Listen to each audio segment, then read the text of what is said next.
Dr. Alex Carter stared at the datapad in his small room on the ship. The words swam before his tired eyes as he read the same paragraph for the third time. He had been studying the alien language files for weeks, but he still felt nervous about. The mission ahead. Alex was 34 years old and had spent most of his life learning how different alien species talk to each other. He was good at his job, very good. But this mission was bigger than anything he had done before. The ship hung around him as it moved through space toward the HFY system. Alex could hear footsteps in the hallway outside his door. Other crew members were getting ready for their arrival too. He picked up another datapad and looked at the pictures of the aliens they would meet. The HFY were not just one species. There were 7 different alien races that worked together. All of them looked scary. Some had sharp teeth. Others had claws. One species looked like giant bugs with too many arms. Alex had read that the HFY respected strength above everything else. The Earth diplomats thought this meant they liked strong leaders and tough decisions. Alex was not so sure. The language files he studied were full of words about fighting and combat. Real fighting. Not just talking tough. A knock on his door made him jump. "Come in," he called. Captain Lisa Morgan stepped inside. She was tall and strong, with short brown hair and serious eyes. She wore her military uniform with pride. "How are you feeling about tomorrow?" she asked. "Nervous," Alex said honestly. "The language patterns are very complex, and there are so many fighting words in their vocabulary." Lisa sat down on the chair across from his small desk. "The briefings say that's just ceremonial stuff. You know, like old traditions that don't mean much anymore." Alex frowned. "I'm not sure about that. Look at this." He showed her the datapad. They have 43 different words for different types of sword combat, and 62 words for various fighting styles. That's not ceremonial. That's active vocabulary. "Well, Ambassador Wright knows what he's doing," Lisa said. "He's done this kind of thing before."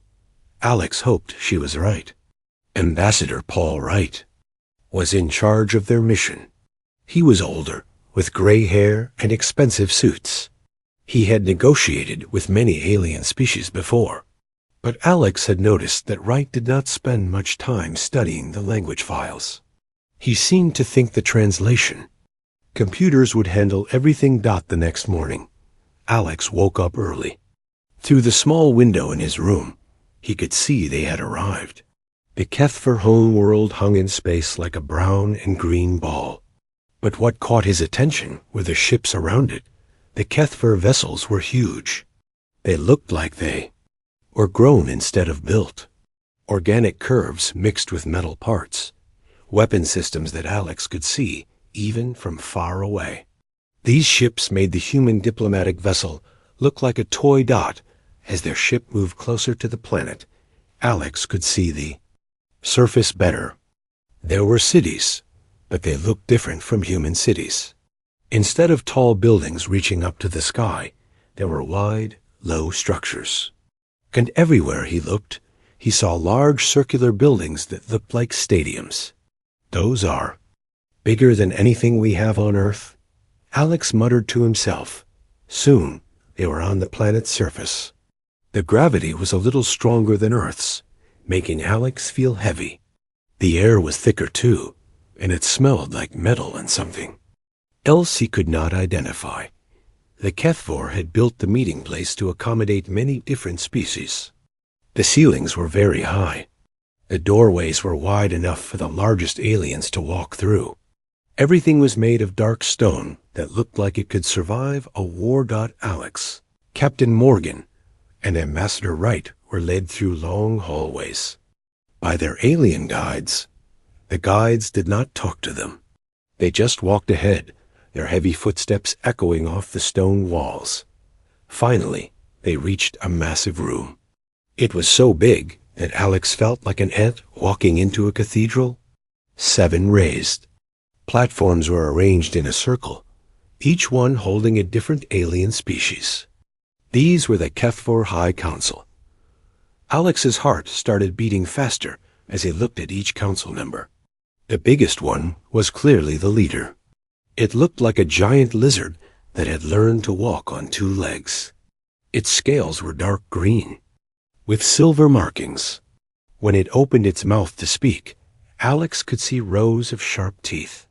"I am War Speaker Vexthul," the creature said in Standard Galactic, the common language most species used for trade. Its voice was deep and rough, like rocks grinding together. "You are the humans who wish to mine in our territory." Ambassador Wright stepped forward with a confident smile. "Greetings, War Speaker. I am Ambassador Paul Wright, representing the United Earth Government. We come in peace and friendship, hoping to establish a mutually beneficial relationship." Alex listened carefully as Wright began his prepared speech. It was full of diplomatic language about cooperation and shared interests. Nice words that said very little, but Alex was also listening to the murmurs from the council members. They were not speaking Standard Galactic anymore. They were using their own languages, and Alex understood enough to know they were not impressed. Then War Speaker Vexthul raised one clawed hand, and Ambassador Wright stopped talking. "Your words are wind," Vexthul said. The translation was perfect, but Alex heard something else in the alien's tone. Something formal and ritualistic. "Prove your species worthy through the trial of blades, or be cast out as weaklings unfit for our respect." Alex felt the blood drain from his face. He knew those words. He had studied them in the language files. This was not a suggestion or a metaphor. This was a formal challenge. A challenge to combat Ambassador Wright, who did not understand the real meaning, chuckled politely. "We appreciate the cultural demonstration, War Speaker, but we're here for negotiations, not entertainment." Alex wanted to grab the ambassador's arm and explain what was really happening, but it was too late. He could see Vexthul's crest rising along the back of his neck. In HFY body language, that meant anger and contempt. "Then your word speaker will answer for your species," Vexthul declared, pointing one long claw directly at Alex. "He alone shows proper understanding of our ways." The room fell silent. Alex could feel 7 pairs of alien eyes staring at him. His mouth went dry as he realized what had just happened. He was no warrior. He was just a translator. But somehow, he had just become humanity's champion in a trial by combat. Ambassador Wright looked confused. He turned to Alex with a puzzled expression. What exactly is he talking about? What trial? Alex felt sick to his stomach. He could see the other council members leaning forward on their platforms, watching the humans with interest. Some of them were making sounds that might have been laughter, but not the friendly kind. "Ambassador," Alex said quietly, "this is not a cultural demonstration. He just challenged us to real combat. Trial by combat." Wright's face went pale. "That's impossible. This is a diplomatic meeting. We're here to discuss mining rights, not fight battles." War Speaker Vexthul's crest flared higher. Alex knew enough about HFY body language to understand that the alien leader was getting angrier. By the second, "Sir," Alex whispered urgently, "in their culture, refusing a trial of blades is the same as admitting your entire species is made up of cowards. If we refuse, they will never deal with humans again. Word will spread to other alien governments." "Captain," Morgan stepped forward, "then I'll fight. I'm trained for combat." Alex is a translator, not a soldier. But Vexthul shook his massive head. "The challenge was given to your word speaker. He understood our words when your leader did not. Honor demands that he answer the trial personally." Alex's hands were shaking. He looked around the enormous room at the 7 different alien species sitting in judgment. Each one looked like it could tear him apart without breaking a sweat. "How long do I have to prepare?" Alex asked, his voice barely above a whisper. 6 hours, Bexthal replied. You will be taken to the preparation chambers beneath the Grand Coliseum.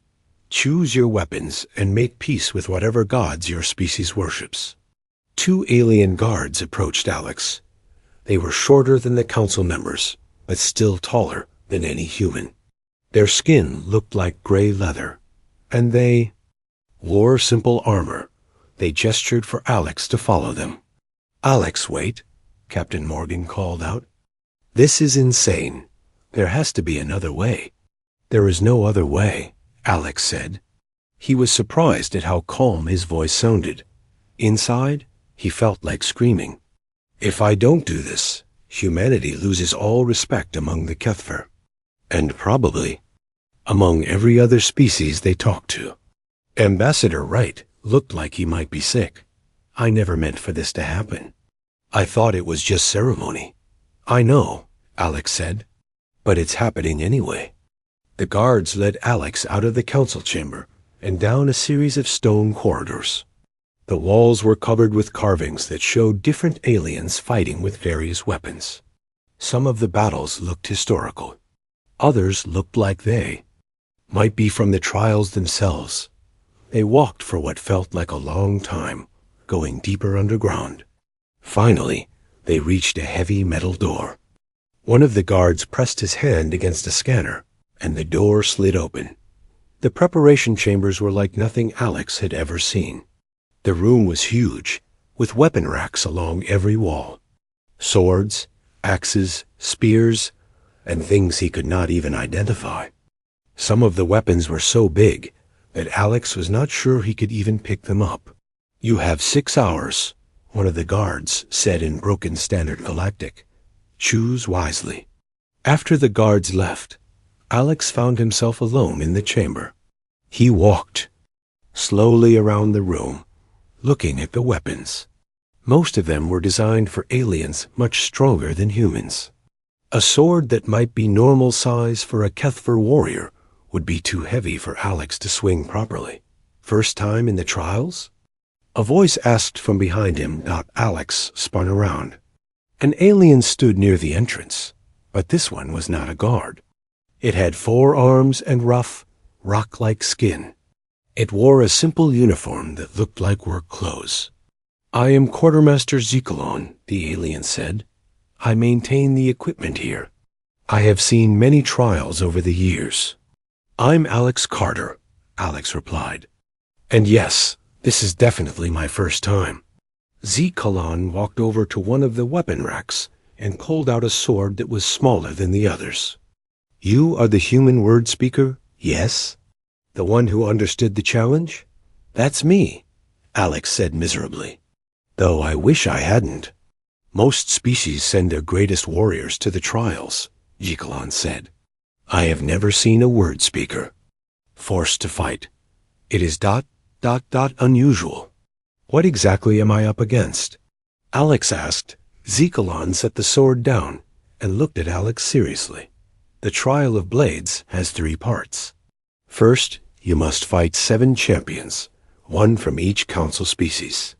Then comes the Gauntlet, a maze filled with traps and weapons. Finally, if you survive that far, you face the Trial Master.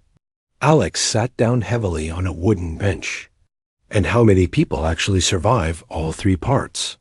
Very few, Zekalon admitted. Perhaps 1 in 50. And those are trained warriors, not scholars. Great, Alex muttered, but Zekalon was not finished. However, I have watched many trials. The ones who survive are not always the strongest. Sometimes, the smart ones live longer than the strong ones. Alex looked up with interest. What do you mean?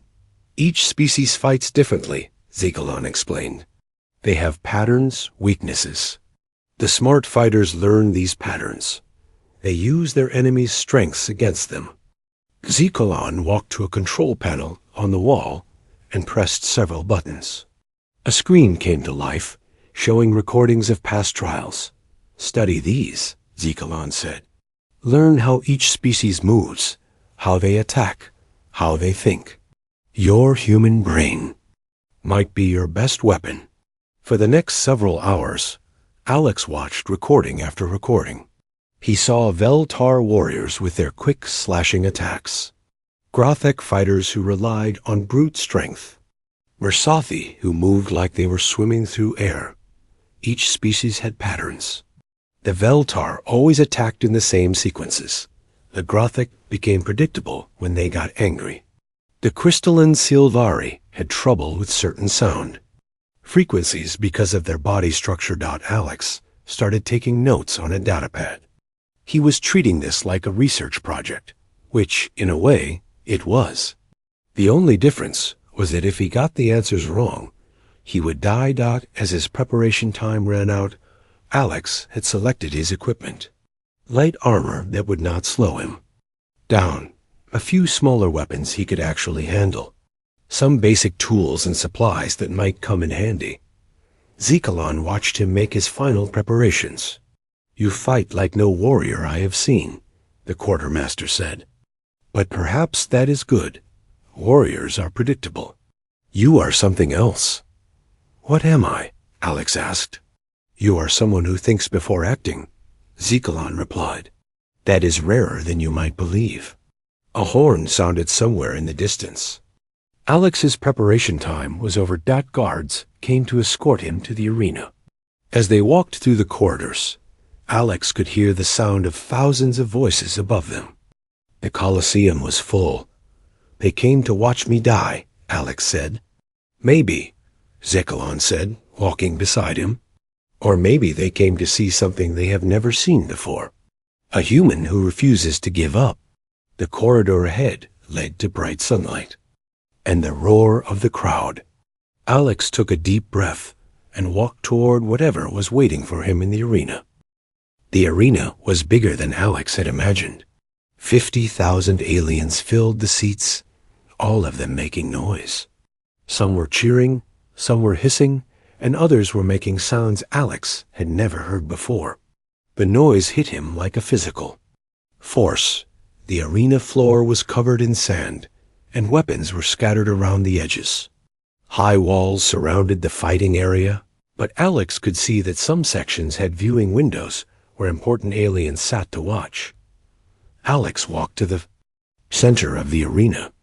His light armor felt strange on his body, and the sword at his side seemed heavier than it had in the preparation chamber. The crowd noise was so loud he could barely think, and the crowd went quiet. A gate on the far side of the arena opened, and Alex's first opponent walked out. It was a Veltar warrior, just like Alex had studied in the recordings. The creature looked like a giant mantis that had learned to walk upright. It had 4 arms, each one ending in sharp claws.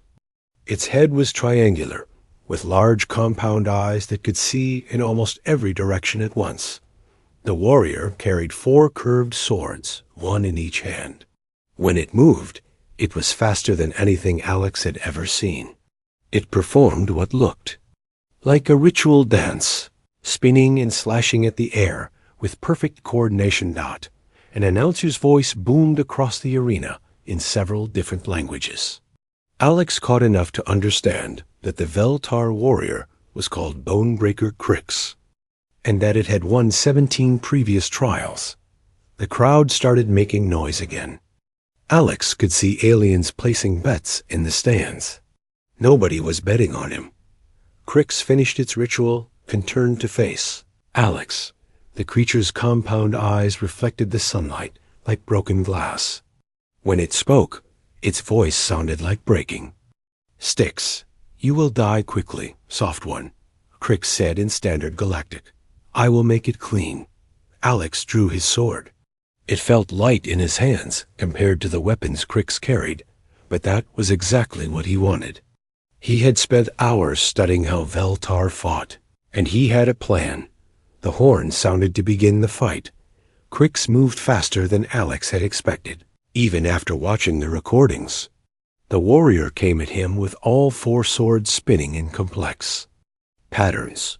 Alex barely managed to dodge the first attack, rolling to one side and coming up near one of the weapon racks.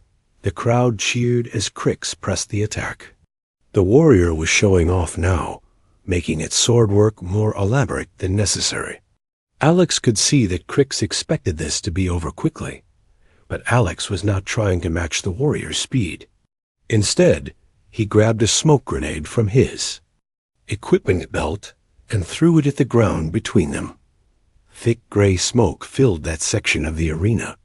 Alex had studied Veltar physiology, and he knew they hunted by smell as much as by sight. The smoke would confuse their senses. Crix charged into the smoke, slashing wildly. But Alex was no longer where the warrior expected him to be. He had moved to the side and was circling around behind his opponent. The crowd was confused. They could not see what was happening in the smoke. Some of them started making angry sounds. Alex threw another smoke grenade, then another. Soon half. The arena floor was covered in gray clouds. He kept moving, never staying in one place for more than a few seconds. Crix was getting frustrated. Alex could hear the warrior's angry chittering sounds as it chased shadows in the smoke. Veltar were used to hunting prey that ran in straight lines, not prey that constantly changed direction. When the smoke finally started to clear, Alex was standing behind Crix. The warrior was facing the wrong direction, all four swords ready to strike at an enemy that was not their dot. Alex moved quickly and quietly. He did not try to fight Crix directly. Instead, he used his smaller sword to cut the straps holding the warrior's back armor in place. Crix spun around when it felt the armor fall away, but Alex was already moving again. The warrior charged, all four swords aimed at where Alex had been a second before, but Alex had studied the recordings carefully. He knew that when Veltar got angry, they always made the same mistake. They put all their strength into one massive attack, leaving themselves open for a counterstrike. Crix's charge carried. The warrior passed Alex and straight into one of the stone pillars at the edge of the arena. The creature hit the pillar hard, and in its confusion, it ran itself through with its own swords. The warrior fell to the sand, green blood pooling around its body. It was not dead, but it could not continue fighting. The arena went completely silent. Then slowly the cheering started. The aliens in the stands had just seen something they did not expect. The soft human had won, but not through strength. He had won by being smarter than his opponent. Alex stood over Crix, breathing hard. His first victory was complete, but he could see 6 more gates around the arena. 6 more opponents were waiting. The second gate opened, and a massive creature walked out. This one was a Grothic, and it looked like a cross between a bear and a gorilla. It stood 8 feet tall and was covered in thick brown fur. Its arms were as big around as Alex's entire body. The Grothic carried a warhammer that looked like it weighed more than Alex did. When the creature roared, the sound echoed off the arena walls. "I am Thunderfist Norvak," the creature announced. "I will not be tricked like the bug warrior. I will crush you with honor." Alex wiped the sweat from his face and picked up his sword again. He had studied Grothic culture just as carefully as Veltar hunting patterns. The key to defeating Norvak would not be smoke grenades or tricks. It would be understanding what the word honor meant to a Grothic warrior. "Thunderfist Norvak," Alex called out in the Grothic language, using the formal speech patterns he had memorized. "I challenge you to single combat with traditional Grothic weapons, according to the old ways of your people." The crowd noise stopped. Again, Alex had just done something very unusual. Instead of fighting with his own weapons, he was asking to fight with Grothic weapons. According to Grothic rules, Norvak looked confused for a moment. Then the big warrior's face broke into what might have been a smile. "You would use our ways against us? Brave but foolish. I accept your challenge, small human." Weapon attendants brought out a Grothic warhammer designed for someone Alex's size. It was still incredibly heavy, but Alex could at least lift it. He had spent part of his preparation time learning how to use traditional weapons from different species. The horn sounded for the second fight. Norvak charged forward with his massive hammer raised high. Alex knew he could not match the Grothok's strength, but he did not need to. He had studied how Grothok fought, and he knew their weakness. Grothok warriors were used to fighting other Grothok. They expected their opponents to meet strength with strength. When Norvik brought his hammer down in a crushing overhead strike, he expected Alex to try to block it. Instead, Alex dodged to the side and let the massive hammer smash into the arena floor. The weapon sank deep into the sand and stone, and for a moment, Norvik struggled to pull it free. That moment was all Alex needed. He brought his smaller hammer around in a precise strike to the side of Norvak's head. The blow was not strong enough to seriously hurt the big warrior, but it was perfectly placed to hit a nerve cluster that Alex had learned about in his alien anatomy studies. Norvak dropped his hammer and fell to one knee, dazed. Alex quickly moved behind the warrior and applied a sleeper hold he had learned from Captain Morgan's combat training sessions. Within seconds, Thunderfist Norvik was unconscious. The crowd was going wild now. They had never seen anything like this. A human scholar was defeating trained warriors, using their own techniques against them. Alex looked up at the viewing windows and saw War Speaker Vexthal watching him with what might have been interest instead of contempt. 5 more gates remained, closed around the arena, but Alex could see movement behind them. His next opponents were watching him, trying to figure out how a translator had just defeated 2 champions. Alex picked up his sword and waited for gate number 3 to open. He was tired, and he was bleeding from a few small cuts, but he was still alive. More importantly, he was starting to believe he might actually survive this trial. Alex defeated his third opponent by using the warrior's own weapon against it. The aquatic Mursathi fighter needed to keep its skin wet to breathe properly, so Alex destroyed the water dispensers on its equipment belt. The fourth opponent, crystalline Silvari warrior, fell when Alex used a sonic weapon that disrupted the sound frequencies their species used to communicate with their own body parts. His fifth and sixth opponents tried different strategies. They had watched Alex fight and thought they understood his methods, but Alex adapted faster than they could plan. The snake-like Harath warrior tried to poison him, but Alex had studied their venom and carried the right antidote. The energy-based Zephron warrior tried to overwhelm him with pure power, but Alex used mirrors from broken weapons to reflect the energy attacks back at their source. By the time Alex faced his seventh opponent, the crowd was no longer betting against him. Half the aliens in the stands were cheering for the human translator, who fought like no warrior they had ever seen. His final opponent was a species Alex had only read about in old texts. The Voidhar were rare, and few of them ever participated in trials. This one was tall and thin, with skin that seemed to absorb light. It moved like smoke and carried weapons that looked like they were made from pure darkness. But Alex had learned something important during his previous fights. Every species, no matter how strange or powerful, had patterns. The Voidhar warrior fought with grace and precision, but it always attacked from the shadows. It needed darkness to be truly effective. Alex used the one advantage the arena gave him that the warrior could not take away: sunlight. He maneuvered the fight so that the Voidhar was always facing the sun, and he used polished metal pieces to reflect light into the warrior's sensitive eyes. When the creature was blinded by the brightness, Alex struck quickly and decisively. 7 opponents defeated. The crowd was roaring so loudly that Alex could feel the vibrations in his bones. He stood in the center of the arena, covered in sweat and small wounds, but alive and victorious. But war speaker Vexthul's voice boomed across the arena, silencing the crowd.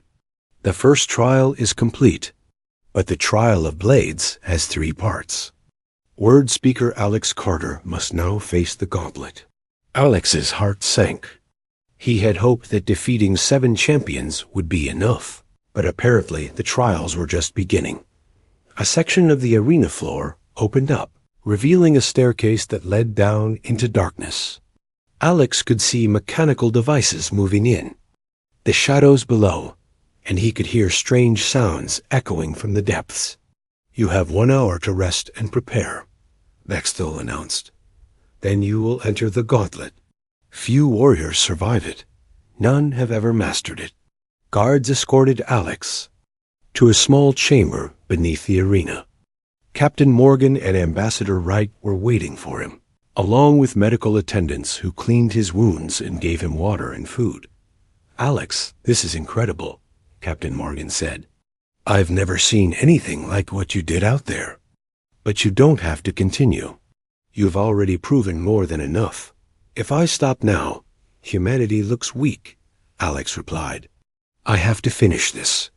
Ambassador Wright looked sick with guilt. "This is all my fault. I should have studied their culture more carefully." "What's done is done," Alex said. "Tell me about this gauntlet. Have either of you seen anything in the briefing materials?" Captain Morgan pulled out a datapad. "I found some references in the old files. It's a 3-dimensional maze filled with automated weapons, environmental hazards, and creatures bred specifically for the trials. Most warriors try to fight their way through with pure force." Alex studied the limited information they had. The gauntlet was designed to test more than just combat skills. It was supposed to test problem-solving ability, adaptability, and survival.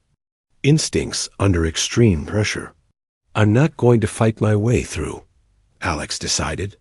"I'm going to think my way through."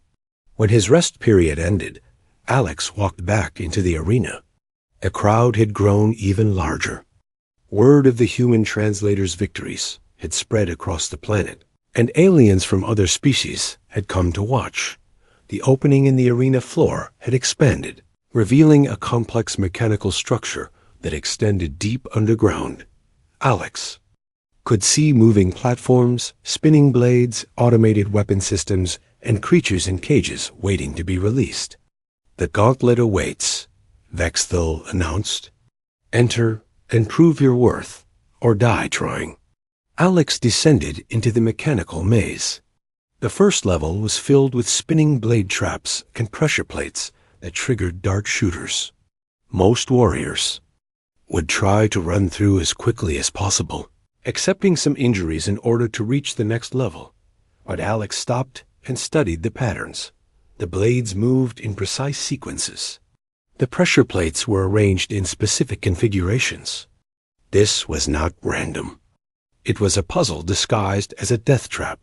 He pulled out his datapad and started mapping the blade patterns and timing sequences. After 10 minutes of observation, he found the safe path through the first level. He walked through the spinning death trap without getting a single cut. The second level was full of automated sentinel robots that fired energy weapons at anything that moved. Again, most warriors would try to destroy the robots or run past them quickly. Alex looked more carefully. The robots were connected to a central computer system, and that system used Kethfer programming languages that Alex had studied as part of learning their technical vocabulary. He found an access panel and connected his datapad to the robot control system. It took him 20 minutes to understand the programming structure, but once he did, he was able to reprogram the sentinels to ignore human life signs. The robots powered down, and Alex walked safely to the third level dot. Each level presented a different challenge, and each time Alex solved it with knowledge instead of violence. The acid fog chamber had a chemical composition he could neutralize using supplies from maintenance panels. The gravity trap had controls he could reverse using his understanding of alien engineering principles. The creature arena had beasts he could calm using pheromone signals he synthesized from the facility's own systems. What should have taken hours took Alex 40 minutes.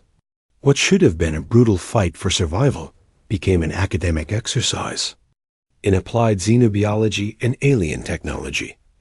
When Alex emerged from the gauntlet, the arena was completely silent. Even the announcer seemed to have nothing to say. Alex had not just survived the gauntlet. He had mastered it so completely that he had turned the arena's own systems against themselves. The automated defenses were now working for him instead of against him. In the preparation chamber, Quartermaster Zekalon was waiting with a grim expression. "You have done something impossible," Zekalon said, "but now comes the real test. The Trial Master has been watching your fights. He knows your methods." "Tell me about him," Alex said. Zekalon looked around nervously, then leaned closer. "Scarbearer Velmoth has won over 200 trials. He has never been defeated. But there is something you should know, something the Council does not announce publicly." "What?" "Velmoth is not just a skilled warrior. He has been enhanced with technology that gives him impossible speed and strength. The final trial is designed to be unwinnable. It is meant to humble even the greatest champions." Alex felt a chill run down his spine. "Then why are you telling me this?" "Because in my species' culture, cunning is valued above brute force," Zekalon said. "You have shown more tactical intelligence than any warrior I have ever seen. Velmoth's enhancements make him faster and stronger, but they also make him predictable. The combat software causes him to respond to threats in optimized but rigid patterns." Zekalon handed Alex a small device. "This will show you the frequencies his enhancement systems use. If you can disrupt them, he will have to fight without technological assistance. His base skills have grown weak from years of depending on machines." "Why are you helping me?" Alex asked. "Because you fight with honor, but also with wisdom," Zekalon replied. "That combination is rare in any species." The horn sounded, calling Alex to his final battle. As he walked toward the arena, he realized that this last fight was not really about individual combat. It was about proving that humanity deserved respect among the stars. Every human who came after him would be judged by what happened in the next few minutes. The final arena was smaller than the main fighting area. It was designed for single combat, with high walls and no places to hide. Alex walked into the circular space and saw his opponent waiting for him. Scarbearer Velmoth was the most frightening creature Alex had ever seen. The Trial Master stood 9 feet tall and looked like he had been built for war. His natural body was covered in old battle scars, but mechanical parts had been grafted onto his arms, legs, and spine. Blue lights pulsed along the cybernetic implants, and Alex could hear a soft humming sound coming from the enhancement systems. Velmoth's eyes glowed with artificial light. When he moved, it was faster than anything natural.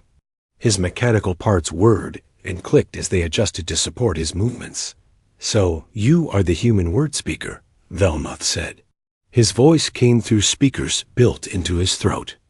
"I have watched your fights.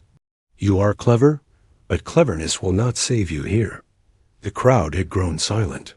50,000 aliens watched from the stands, but Alex could barely hear them breathing. This was the moment everyone had been waiting for. Alex looked up at the viewing windows and saw War Speaker Vex Thul leaning forward with interest. The other council members were watching just as intently. This fight would determine not just Alex's fate, but humanity's place among the Kethver collective. "I have fought over 200 trials," Velmoth continued. "I have never been defeated. You will be just another name on my list of victories." Alex drew his sword, but he also kept one hand near the device Zekalon had given him. He needed to time this perfectly. If he used the disruption device too early, Velmoth would adapt. If he waited too long, the enhanced warrior would kill him. Before he had a chance, The horn sounded to begin the final battle. Velmoth moved faster than Alex's eyes could follow. One moment the trial master was standing 10 feet away. The next moment he was right in front of Alex with his blade aimed at Alex's heart. Alex barely managed to dodge. He rolled to one side, but Velmoth was already moving again, appearing where Alex was trying to go. The Enhanced Warriors Combat Prediction software was calculating Alex's movements before Alex even made them. For the first few minutes, Alex could only defend and dodge. Velmoth's attacks came from every direction, faster than any normal creature could move. The mechanical enhancements were working perfectly, giving the trial master impossible speed and strength. But as Alex fought, he began to notice something. Velmoth's movements were incredibly fast, but they followed patterns. When Alex dodged left, Velmoth always responded with a specific type of attack.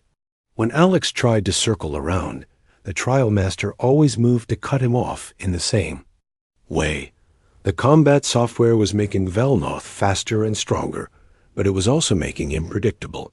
The computer was calculating optimal responses, but optimal responses were also rigid responses. Alex started testing his theory. He made specific movements and watched how Velmoth reacted. Left dodge, overhead strike, right feint, low sweep, backward step, charging thrust. The patterns were there, hidden inside the incredible speed. But knowing the patterns was not enough. Alex was getting tired, and he had already taken several small cuts from Velmoth's blade. The trial master showed no signs of slowing down. Alex made his decision. He pulled out the disruption device and activated it. The effect was immediate.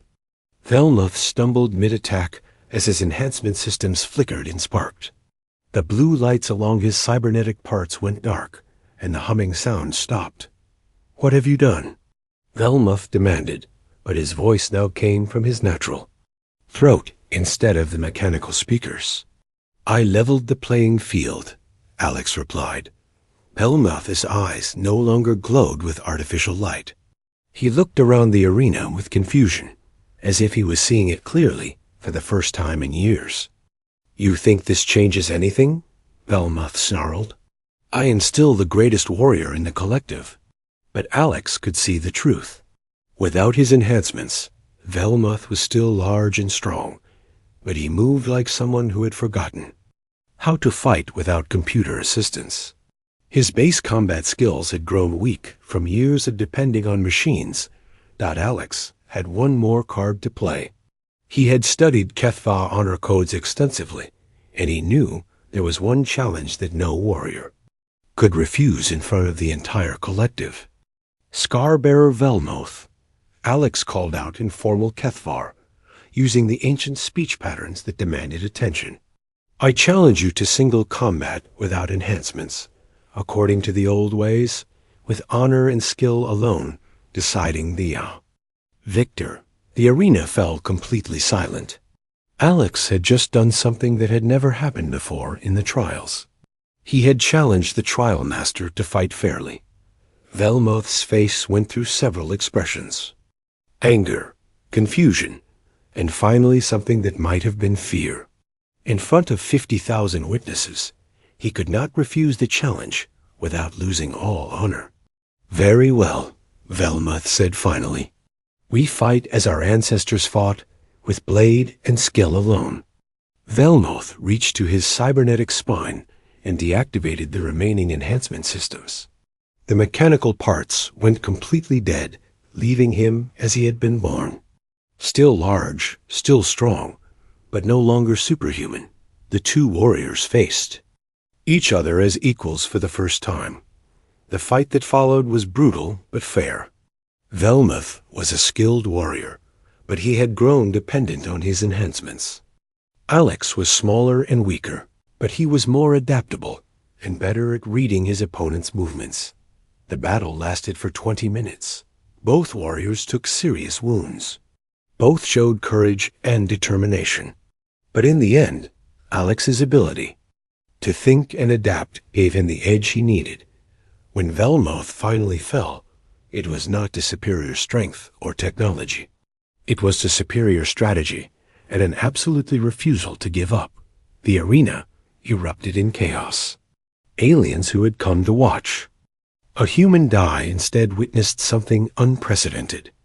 A translator had defeated their greatest champion through intelligence, adaptability, and pure human stubbornness. War-speaker Vexthul descended to the arena floor with the other council members following behind him. In front of the entire collective, he knelt beside Alex, who was sitting in the sand trying to catch his breath. Human Alex Carter, Vexthul said in a voice that carried across the arena, "You have proven your species worthy of our respect. The mining rights are yours, but more than that, humanity is invited to join the Kethver Collective as equals." Alex looked up at the towering alien leader. "I was just here to translate," he said weakly. "And you have translated perfectly," Vexthul replied. "You have shown us that humans speak the universal language of never surrendering." Alien warriors from 7 different species lifted Alex onto their shoulders. The crowd cheered for the translator, who had become a champion. His academic knowledge had gotten him into this situation, but his human determination had earned respect for his entire species. Hours later, back aboard the Earthship, Alex sat in the medical bay while Captain Morgan treated his wounds. Ambassador Wright paced back and forth, still looking stunned by everything that had happened. "How do I explain this in my report?" Wright asked. "How do I tell Earth Command that our mining negotiations turned into gladiatorial combat? Tell them the truth." Alex said, "Sometimes the most important translations aren't about language. Sometimes they're about proving who you are when everything seems impossible." Captain Morgan looked at Alex with new respect. "You know what this means, don't you? Every human who deals with the Kethvar from now on will be measured against what you did today." Alex nodded. "I know. But I also know something else. Humans don't back down when things get tough. We adapt, we think, and we keep fighting until we find a way to win. That's a pretty good reputation to have among the stars." In his final mission log, Alex wrote that sometimes being a translator meant more than converting words from one language to another.